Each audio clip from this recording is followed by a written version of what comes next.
Bonjour à toutes et à tous, bienvenue dans En direct de chez vous et dans un En direct de chez vous très particulier puisque nous sommes au cœur d'Angoulême et au cœur de la chrétienté et du catholicisme puisque nous sommes dans la cathédrale Saint-Pierre d'Angoulême et j'ai à mes côtés Frédéric Ledroit qui est le titulaire des grandes orgues de la cathédrale, auteur, compositeur, interprète, connu en Charente, en France et même dans le monde entier, puisqu'il va jouer jusqu'en Chine, et qui nous fait l'amitié, dans ce temps de Noël, de nous présenter dans cette émission tout à fait spéciale des chants de Noël qu'il va interpréter au grand orgue de la cathédrale.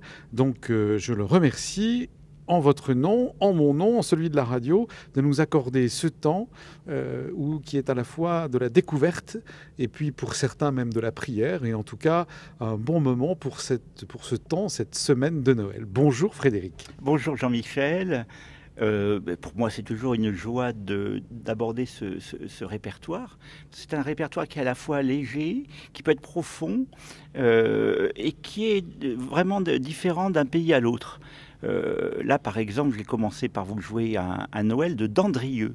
Il s'appelle Noël de Saintonge et ce sont des thèmes folkloriques qui viennent du Moyen-Âge généralement et que les compositeurs ont repris. On appelle ça des Noëls, mais en fait, ce sont des variations de Noël. C'est-à-dire qu'on utilise cette mélodie, je vous dis, qui vient souvent du Moyen-Âge et qui est souvent d'ailleurs profane à l'origine, pour en faire des variations très gaies, très joyeuses, à partir de ces mêmes motifs. Il faut savoir que c'est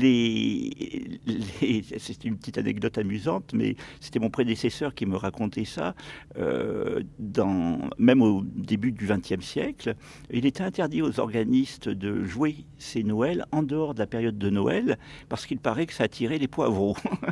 Ah bon, alors ça veut dire que la musique de Noël a une variété. Il faudra que vous veniez dans une autre de mes émissions qui s'appelle De la vigne et des hommes. Alors on va consommer sans modération maintenant les chants de Noël. Et puis si on entend du monde en bas qui font teinter les bouteilles, ça ne sera pas les tintements des cloches, ce sera vous qui les aurez attirés par vos chants. Qu'est-ce que nous allons entendre pour cette première partie? Donc tout de suite, là, un petit Noël de Saintonge que je trouve très amusant. Vous allez entendre, il y a une partie musette. On entend au pédalier une note pédale, c'est-à-dire qu'une note qui reste enfoncée, et des tintements, des carillons, un carillon en plein milieu. Vous allez voir, c'est très inventif, c'est très léger. C'est de la musique qui donne de la joie. Alors allons-y, la joie se partage. Frédéric Ledroit.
Alors effectivement, merci Frédéric pour cette première pièce de Noël de Saintonge.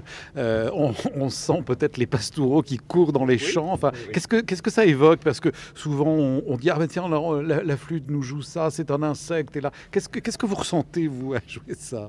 Bah, c'est le plaisir de l'enfance. Mais je crois que Noël, Noël, il y a le renouveau. D'ailleurs, les jours recommencent à rallonger. C'est une montée de sève. Il y a quelque chose de juvénile et donc d'enthousiasme, de joyeux, de léger. Et je trouve qu'à l'époque que l'on vit actuellement, je ne parle pas du Covid et tout le reste, on a besoin de cette légèreté, de cette bonne humeur. Et la musique a ce pouvoir.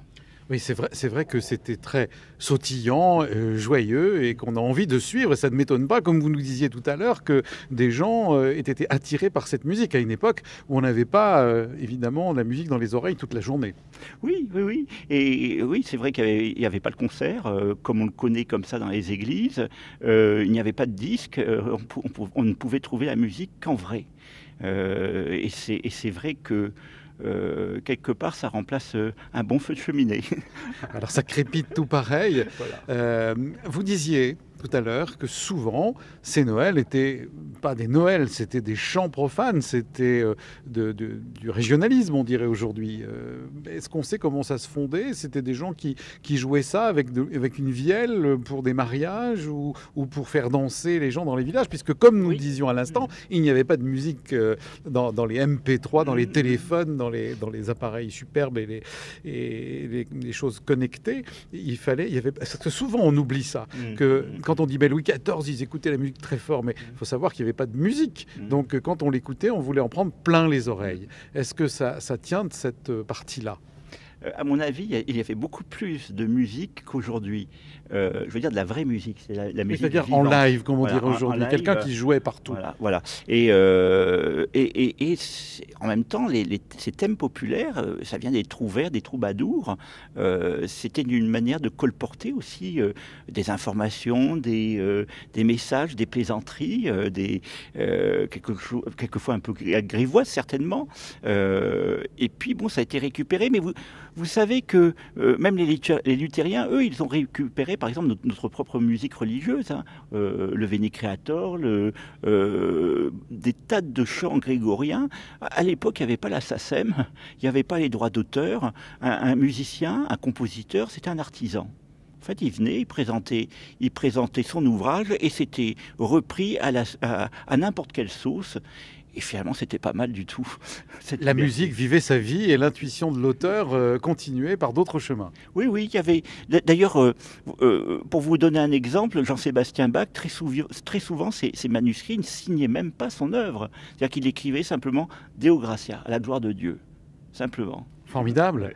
Alors, qu'est-ce que maintenant, dans cette émission spéciale Noël, vous allez nous interpréter au grand orgue de la cathédrale d'Angoulême, Frédéric Ledroit? Alors, pour donner un contraste, là, on va dans la musique allemande du 19e, Brahms. C'est une œuvre, comment dire, qui montre toute la tendresse maternelle, la tendresse de Marie pour Jésus. Et le titre de l'œuvre, c'est « D'une rose naquit un enfant ». Voilà, donc c'est un petit choral, là aussi une petite variation de choral luthérien sur un thème de Brahms cette fois-ci.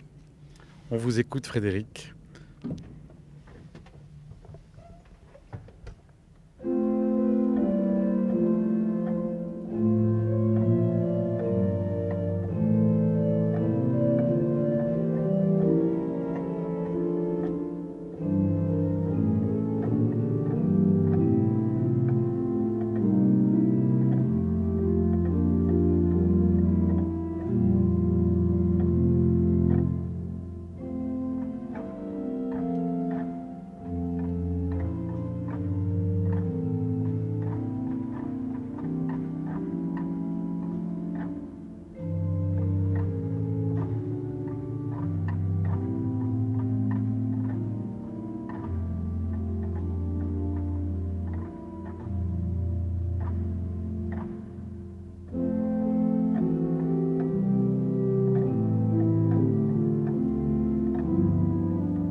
Alors, beaucoup plus grave que le premier Noël Saint-Onget que nous avons entendu à l'orgue de la cathédrale avec Frédéric Ledroit, pour ceux qui prennent l'émission en cours de route, dans ce temps de Noël, ce temps spécifique. Oui, alors je disais, c'est plus sombre. C'est plus, comment dire, c'est plus profond peut-être. Ça n'est pas triste. Je trouve qu'on a vraiment on retrouve ce sentiment d'amour enfin, pour moi ça correspond vraiment à l'amour d'une mère pour un fils. Alors je dis sombre, on va dire que c'est comme vous l'avez dit, justement, profond et doux, empreint à la fois de gravité, de sérieux, mais également d'un voile de douceur. Oui, tout à fait, c'est ça. Voilà, c'est l'amour d'une mère pour son fils, pour son enfant. C'est très joli. On va parler peut-être 2 secondes de cet orgue pour ceux qui n'ont pas suivi toute son histoire en tout cas. Est-ce que vous pourriez nous en dire 2 mots? Parce que c'est un instrument qui nous aide dans la liturgie, mais qui nous aide aussi à vivre cette période et cette émission notamment avec des sons si particuliers qui imitent la voix de l'homme. Oui, donc c'est un instrument en fait qui a eu... il y a eu 4 orgues à la cathédrale d'Angoulême. Là, c'est le 4e orgue qui date de la fin du XVIIIe siècle, qui a failli d'ailleurs être brûlé, cassé par les révolutionnaires de l'époque. Et c'est l'un d'entre eux qui a dit non, il a sonné pour l'Église, il sonnera pour le peuple. Il l'a sauvé. Il a sauvé cet instrument. Depuis, il y a eu plusieurs restaurations, dont une importante par Maurice Duruflé, le grand compositeur français, dans les années 60, 1960. Et là, il y a une dizaine d'années, il y a eu une nouvelle restauration très importante, avec un coût à peu près de 900 000 euros. Vous voyez, c'est un gros budget de l'État pour en faire l'orgue le plus moderne de France, avec des nouvelles technologies qui sont absolument inédites. Vous voyez, là, on voit 3 claviers et un pédalier, mais en fait, de façon virtuelle, il y a 5 claviers et un pédalier. C'est très technique, mais en principe, je ne peux faire que descendre les sons, c'est-à-dire aller du 3e clavier au 2e, au 1er, au pédalier. Je ne peux pas faire l'inverse. Avec cet orgue, je peux le faire, ce qui me donne des possibilités de mélange de timbres absolument inédites, absolument incroyables. Voilà. Ça veut dire qu'il a été informatisé. Oui, informatisé, mais tout en gardant quand même 80% de la tuyauterie qui est 18e siècle. C'est ce qu'il y a d'extraordinaire avec cet instrument, qui est l'un des plus anciens du monde. Vous savez que l'orgue, il date de l'Antiquité. On pense même que ce serait Aristote qui aurait inventé l'orgue. Donc ça fait très longtemps qu'on souffle dans des tuyaux. Oui, enfin qu'on souffle justement. C'est ça qui est intéressant avec l'orgue. C'est un instrument à vent qui se passe du souffle humain. C'est ce qui fait sa particularité. Il y en a d'autres. Il y a aussi l'accordéon qui se passe du souffle humain, l'harmonium. Voilà. Et c'est ce qui donne cette possibilité d'en faire une machine qui est un véritable orchestre. C'est unique. L'orgue est, par rapport à tous les autres instruments, l'instrument qui a les graves les plus importants et les aigus les plus hauts. Bon, mais merci de cet éclairage. En tout cas, on entend que l'accordéon, l'harmonium et l'orgue sont des instruments populaires. Nous sommes dans ce temps de Noël et là aussi, on veut entendre des chants, des musiques populaires. Alors, retournons, Frédéric Ledroit, au grand orgue de la cathédrale d'Angoulême, dans ce Noël. Et qu'est-ce que vous allez maintenant nous interpréter? Alors là, je vais vous interpréter de Michel Corrette un Noël, donc des variations sur un thème populaire français. Vous allez voir, on retrouve tout de suite, j'ai envie de dire, l'ambiance qu'il y avait avec le premier morceau. Voilà, c'est l'un des thèmes les plus célèbres d'ailleurs de Noël. Et ces variations très joyeuses font entendre différentes tonalités, différentes registres, ce qu'on appelle. Vous allez entendre des anges, un plein jeu, un dialogue de cornets, de chromornes, des tierces, une voix humaine. C'est un jeu qui s'appelle comme ça. Voilà, plein de surprises. On vous écoute.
Merci Frédéric Ledroit, bienvenue à ceux qui nous rejoignent dans cette émission en direct de chez vous, spécial Noël au Grand Orgue de la cathédrale Saint-Pierre d'Angoulême. Alors Frédéric, on a l'impression, là on retrouve évidemment des airs de Noël qu'on peut connaître, qu'on peut avoir derrière la tête. Et puis je me disais, mais on se croirait dans des broussailles avec plein d'oiseaux qui chantent, qui se répondent et tout d'un coup c'est tonitruant et puis ça repart. Enfin je ne sais pas si c'est ça, moi c'est mon interprétation, mais vous allez, vous qui êtes le musicien, me dire comment ça a été écrit, qu'est-ce qu'on ressent, et vous, comment vous l'interprétez, comment vous vous l'appropriez? Alors, j'ai l'impression, vous savez, j'aime rire, j'aime la vie et j'aime rire. Et c'est vrai que quand je joue cette musique, je deviens un polisson, voilà. Et c'est vrai qu'il y a ce côté un peu fou, un peu de faire, pas de faire une bêtise, mais d'être en légèreté, voilà, de prendre la vie dans tout son plaisir, sa plénitude, une montée de sève. Et c'est vrai que quand je joue ça, il n'y a plus aucune gravité, il n'y a plus que de la légèreté. Alors on le sent quand vous l'interprétez, puis quand on vous voit. Alors cette émission, elle est aussi filmée pour ceux qui pourront ensuite aller sur rcf.fr et voir ça en vidéo. Mais en tout cas, c'est aussi agréable de vous voir jouer. On parlait de l'instrument juste avant que vous n'interprétiez ce Noël, ces variations sur Noël. On parlait de cet orgue. Et autour de moi, eh bien, c'est comme si j'avais des personnes, puisqu'il y a des tas de petits boutons. Alors vous allez nous expliquer ce que c'est, avec montre, bourdon, trompette, positif... je ne sais pas, enfin plein de noms, oui, gambes, oui. etc. Qu'est-ce que vous pourriez nous dire de tout ça? Et parce que c'est très impressionnant. Aujourd'hui, des fois, on se dit devant l'ordinateur, on ne sait pas comment ça marche, mais on est au tableau de bord d'un avion, c'est pareil. On ne sait pas. Et bien là, on arrive devant cet orgue. Comment est-ce qu'on fait fonctionner tout ça pour nous donner le plaisir des oreilles et qu'on vient d'entendre? Oui, alors ce qu'il y a de bien en plus, c'est que il y a beaucoup de moins de risques qu'avec un avion. Ça c'est sûr, l'atterrissage n'est pas le même. Non, chaque domino, chaque tirant de registre, c'est plus des dominos, c'est des tirants de registre, correspond un petit peu, vous savez, c'est comme si c'était un orchestre, que ça correspondrait à un instrument, mais à un instrument avec un timbre particulier, un son particulier. Vous avez des jeux de fond, ce qu'on appelle, qui, par exemple, je vous fais entendre celui-là, vous voyez, ça. Là, il est en 8. En 8, ça veut dire qu'il a la hauteur normale. C'est-à-dire que le Do au milieu correspond au même Do que le Do moyen du piano. Voilà. Par contre, si je mets un fond en 4, ça va être une octave au-dessus. Si je mets un fond en 2, ça va être 2 octaves au-dessus. Ce qui fait que le pianiste qui va écarter sa main au maximum pour avoir 2 octaves, nous, en enfonçant une seule note, on a les trois octaves en même temps. Et je peux aller avec un 16 pieds qui, là, va donner le contraire. Voilà. Et puis après, vous avez les mixtures, par exemple, qui sont des sons très... J'utilise quelquefois en improvisation, qui sont des sons très aigus, très... Alors généralement, on les mélange avec des fonds pour avoir ce qu'on appelle un plein jeu. Voilà. La sauce prend mieux avec ça. On a aussi, alors comme l'orgue est un instrument très pauvre en harmonique, ce qui est très bien d'ailleurs, parce que dans une acoustique de cathédrale, si on avait la richesse harmonique d'un clavecin ou d'une guitare, par exemple, on n'entendrait rien. D'ailleurs, ce sont des instruments inaudibles dans les grandes cathédrales ou les églises. Nous, donc, comme on n'a pas d'harmonique, les facteurs d'orgue ont inventé des harmoniques artificielles. Alors là, donc, par exemple, si je vous fais un son 1, vous voyez, là c'est le principal, eh bien, si je mets le nasa, par exemple, ça va donner la quinte. Je la remets, vous voyez, je vais le faire plus doux, voilà le bourdon, le nasard, vous voyez. C'est-à-dire qu'on entend une quinte au-dessus. Si je mets la tierce, ça va donner la tierce. Là aussi, c'est une autre harmonique. Et si je mets la quarte, je vais donner l'octave. Voilà. Là, avec le 16 pieds, j'ai les 5 premières harmoniques. Vous savez, quand on entend une cloche, par exemple, il y a le son 1, mais qui dégage d'autres sons qui sont les harmoniques.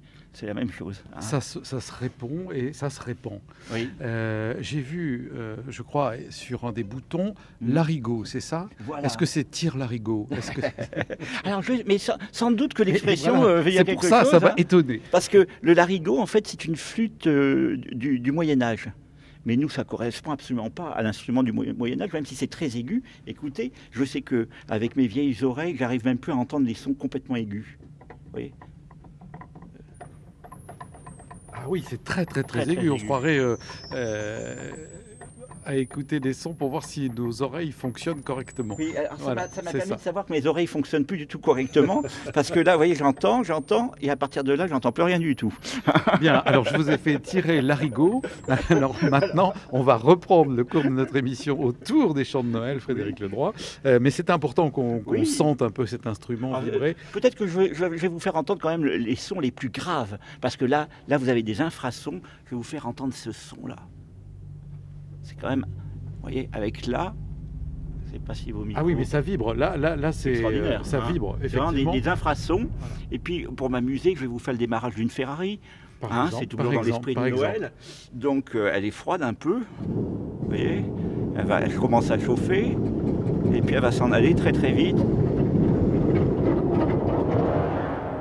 Ah oui, incroyable. Incroyable. Ce qui fait qu'avec l'orgue, vous pouvez faire à peu près tout. Voilà. Donc, on est même dans le bruitage maintenant d'une Ferrari. Alors, on ne pourra pas se la payer, sans doute pas tout le monde, pour Noël. Alors, qu'est-ce que maintenant, nous revenons dans cette émission des chants de Noël et des musiques de Noël à l'orgue. Qu'est-ce que vous allez nous donner à entendre, Frédéric Ledroit? Alors, Bach. Bach est absolument incontournable. Et je vais vous faire entendre le choral du Veilleur, qui est l'une des œuvres les plus célèbres de Bach. Alors vous allez entendre, il y a un phrasé particulier pour le motif qui accompagne le cantus firmus. Vous savez, le cantus firmus, c'est le thème de chorale que l'on appelle comme ça. On n'appelle pas ça une mélodie ou un thème, on dit un cantus firmus. Et dessus, il y a cette espèce de contre-chant qui revient, qui est absolument délicieux.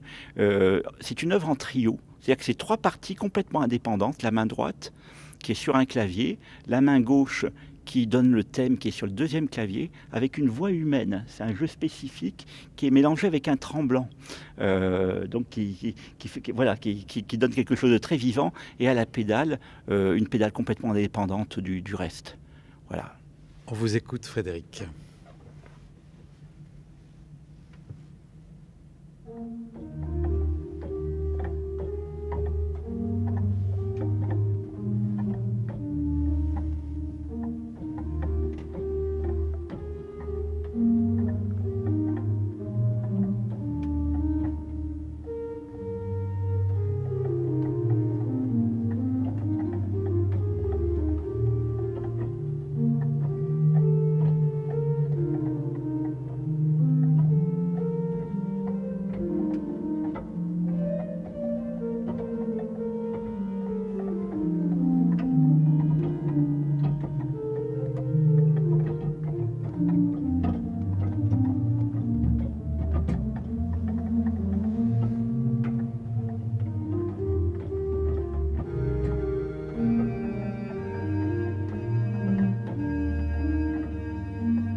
En direct de chez vous, de l'orgue de la cathédrale Saint-Pierre d'Angoulême avec Frédéric Ledroit pour ces chants de Noël. Et là, on a bien vu ce que vous nous avez présenté précédemment, c'est-à-dire on a bien vu vos pieds sur le pédalier, indépendant de votre main droite et indépendant de votre main gauche, c'est-à-dire trois sons finalement qui se marient à certains moments.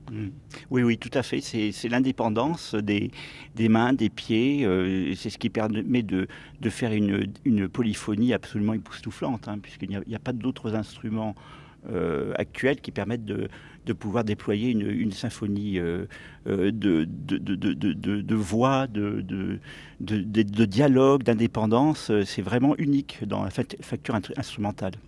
Alors c'est bien que, à travers ces chants de Noël, on puisse découvrir en même temps et l'orgue et Frédéric Ledroit d'une autre façon, finalement, hein, parce que d'habitude on vous entend, mais c'est bien que vous nous parliez des œuvres que vous jouez. Alors il y a des choses incontournables sans doute ensuite dans la liturgie que vous interprétez sans doute pour ce temps de Noël, entre le bœuf et l'ânegrie, Douce nuit, etc., les anges en nos campagnes, ça vient d'où, ça prend ses racines quand, et comment est-ce que vous vous appropriez tout ça? Ah oui, alors là aussi, hein, ce sont des thèmes qui sont bien souvent issus du Moyen-Âge.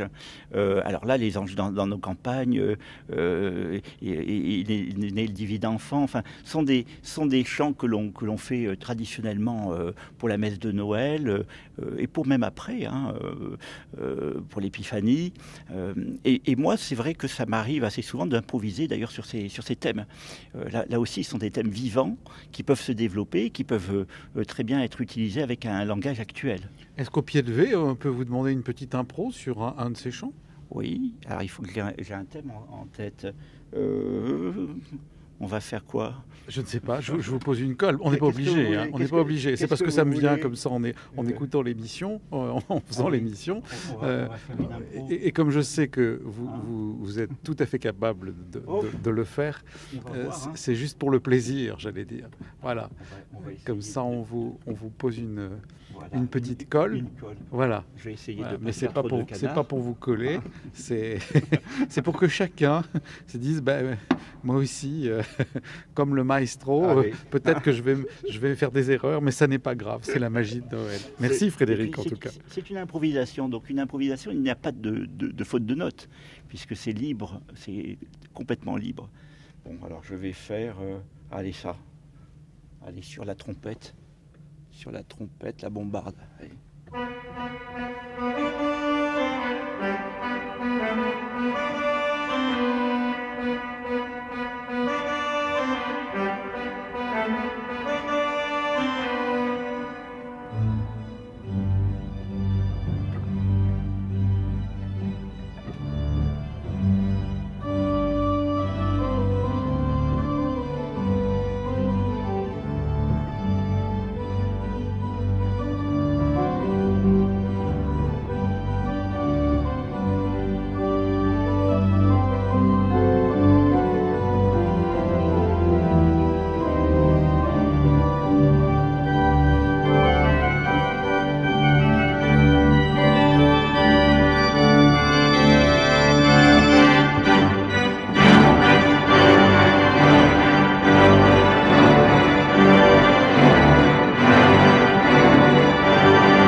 bien, dites donc, quand on dit à Frédéric Ledroit de nous faire une improvisation sur un Noël, on a lâché toute la puissance et toute l'imagination du maestro.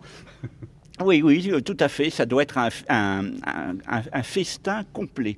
Donc pour cela, il faut l'entrée, le plat de résistance et le dessert. Et le dessert, pour moi, c'est aussi l'orgue dans toute sa plénitude. Alors si on était à côté, enfin là nous sommes à côté de vous, nous avons vu vibrer l'instrument et vous aussi sauter sur ce banc, sur le pédalier, sur les touches avec une dextérité incroyable et on vous sent à fond dedans. Mais tous ceux qui vous connaissent vous auront reconnu forcément. Hein. Donc il n'y a pas de souci là-dessus. Sur les anges dans nos campagnes. Oui, sur les anges dans nos campagnes. Il faut quand même dire ce que c'était au départ. Hein, au départ. Alors, voilà. Merci pour cette improvisation au pied levé, c'est le cas de dire. Hein. Maintenant, il nous reste les 3 minutes d'émission. Dans ce temps de Noël, Frédéric, quel dernier morceau aimeriez-vous nous jouer pour refermer cette page à l'orgue de la cathédrale Saint-Pierre d'Angoulême? Alors c'est une sortie de Lefebvre-Vély qui convient très bien à la période de Noël. D'ailleurs, je vais jouer à la cathédrale. C'est très amusant. C'est une pièce donc du 19e siècle. C'était l'organiste de la Madeleine, Lefebvre-Vély. Vous savez, la Madeleine, ça a été la tribune des grands compositeurs. On a eu Fauré, on a eu Saint-Saëns, Gounod et Lefebvre-Vély qui est moins connu. Il a écrit une musique très légère. Vous savez, c'était du temps d'Offenbach. La vie ça resitue très bien. Voilà. Et donc, ces dames qui allaient à la messe voulaient retrouver les sensations qu'elles avaient à l'opéra. Il a écrit toute une panoplie de pièces, dont certaines qui sont très proches de Bizet. C'est de la musique très inventive, très joyeuse. Voilà. Donc, la sortie en mi bémol de Lefebvre-Vély. On vous écoute, Frédéric Ledroit.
Frédéric Ledroit pour cette pièce qui était jouée à l'église de la Madeleine. On a bien reconnu cette époque d'Offenbach dans son dynamisme. Et ça fait très peu chant de Noël, mais en tout cas, ça déménage, comme on dit. Oh, c'est bien dans l'esprit, moi je le trouve, des Noëls français. Il y a ce côté